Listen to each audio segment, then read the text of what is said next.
Hey guys, my name is Elijah, and in this tutorial I will show you how to make table of contents in Notion. This is very simple.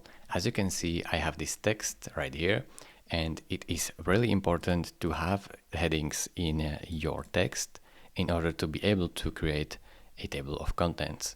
Now go at the beginning of your text and press enter.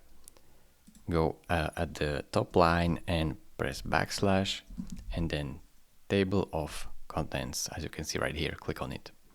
This will automatically create table of contents from your headings. That's why the headings are important.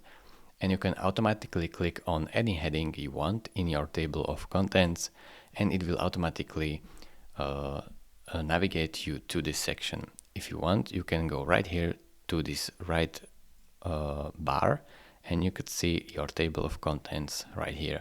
You can jump straight to any heading if you want in this right menu.